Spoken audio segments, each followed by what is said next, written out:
Hello everyone, welcome back to my channel with another video. Students, आज की class में हम चैप्टर नंबर 1 यानी कि हमारा Indian economy on the eve of independence का हम अपना लास्ट टॉपिक करने जा रहे हैं, जिसका नेम क्या है? जिसका नेम है आपका कि रेलवे पे क्या इम्पैक्ट पड़ा था, इम्पैक्ट ऑन रेलवे। तो आइए स्टडी करते हैं। तो बेसिकली क्या है कि क्या इम्पैक्ट पड़ा रेलवे का इंडिया के ऊपर। ठीक है, तो आइए स्टार्ट करते हैं। सबसे पहली बात कि जो रेलवे था उसने हमारी जो एग्रीकल्चरल की कमर्शलाइजेशन थी एज अ गुड वो इम्प्रूव करी थी, फैसिलिटेट करी थी। अब एज अ गुड उसको हम मूव कर सकते थे डिफरेंट डिफरेंट प्लेसेस पे with the help of railways. अब इससे क्या हुआ कि मोडेस्ट चेंज हुआ था फार्मर्स के आउटलुक के अंदर।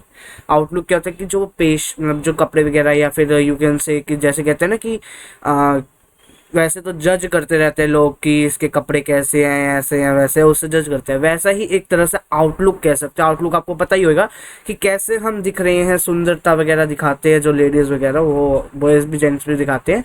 तो इन्होंने क्या करा था, they started viewing farming as a business. इन्होंने क्या करा था, फार्मिंग को स्टार्ट कर दिया था एज अ बिजनेस के रूप में, rather than merely as a source of subsistence का ना करके इन्होंने क्या करा था, इन्होंने इसे बिजनेस के रूप में यूज किया था।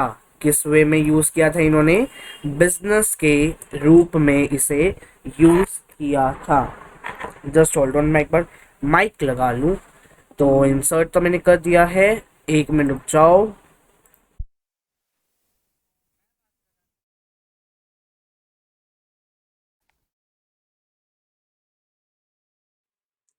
हाँ जी, तो अब आपको थोड़ी सी वॉइस जो है अच्छी आ रही होगी। I hope so it is clear. Otherwise मैं काम करता हूँ, मैं एक बार अनदर जो है उसको कर देता हूँ क्रिएट, अगर यहाँ पर पॉसिबल होता है तो। नहीं होता, चलिए छोड़िए इसको। हाँ जी, तो वॉइस डबल आ रही होगी। हाँ जी, चलिए शुरू करते हैं फिर से। तो हमारे दो इम्पैक्ट पड़े थे किसके ऊपर? रेलवेज के ऊपर। दो इम्पैक्ट कौन कौन से थे वो? पहला था आपका पॉजिटिव इम्पैक्ट और दूसरा था आपका नेगेटिव इम्पैक्ट। पहला क्या था? पॉजिटिव इम्पैक्ट, और दूसरा क्या था आपका? Negative impact. तो पॉजिटिव इम्पैक्ट क्या पड़ा था? पॉजिटिव इम्पैक्ट ये पड़ा था कि जो रेलवे था उसके इंट्रोडक्शन से क्या हुआ, हमारी डोमेस्टिक मार्केट के अंदर एक्सपेंशन हुई। जिससे क्या हुआ, एक्सपेंशन होने से क्या फ़ायदा था हमें कि हम एक्सपोर्ट और इंपोर्ट जो कर रहे थे वो एक उस जो कंट्री का था उसने एक सिग्निफिकेंट राइज दिखाया था हमें। रेलवे ने कमर्शलाइजेशन ऑफ एग्रीकल्चर को फैसिलिटेट करा था। सेम पॉइंट आ जाएगा जो आपने ऊपर लिखा है, मैंने बता दिया ये वाला पॉइंट। तो आपको फिर एक और पॉइंट क्या आता है, 2 पॉइंट और है, वो फटाफट कवर करते हैं। रेलवे जो था उसने क्या करा था, एनेबल किया था पीपल को कि वो ब्रेक कर दे बैरियर्स को, डिस्टेंस के, और अंडरटेक करे जर्नी को जितना वो जा सकते हैं, जहाँ जहाँ वो जाना चाहते हैं।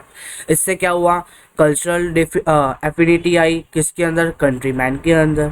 मतलब लोग जितना चाहे उतना घूम सकते हैं सिर्फ एक रेलवे की इंट्रोडक्शन से। अब जहाँ पे भी जाना, आपको दिल्ली जाना है, गुड़गांव जाना है, बहुत सारी कहीं भी जाना आपको, सारी जगह आपको देखिए ट्रैक मिल जाएगा रेलवे का।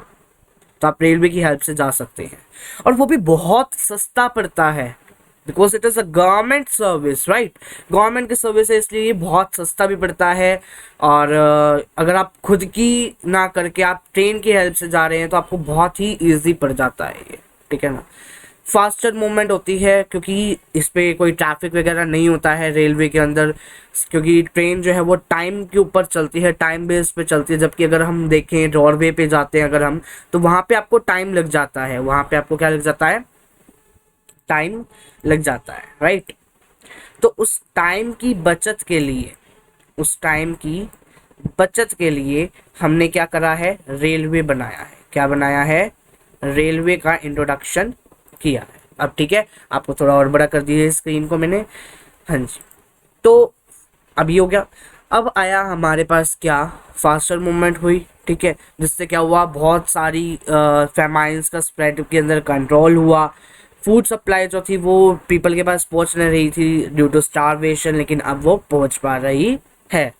नेगेटिव इम्पैक्ट क्या है? नेगेटिव इम्पैक्ट यह है कि रेलवे जो है उसने कॉलोनियल एक्सप्लॉयटेशन जो था हमारी इंडियन इकोनॉमी का उसका कंट्रीब्यूट किया था, बिकॉज जो प्राइमरी गुड्स है हमारे रॉ मटेरियल वो could then be easily transported from the fields and farms to the ports for the purpose of export to the British economy।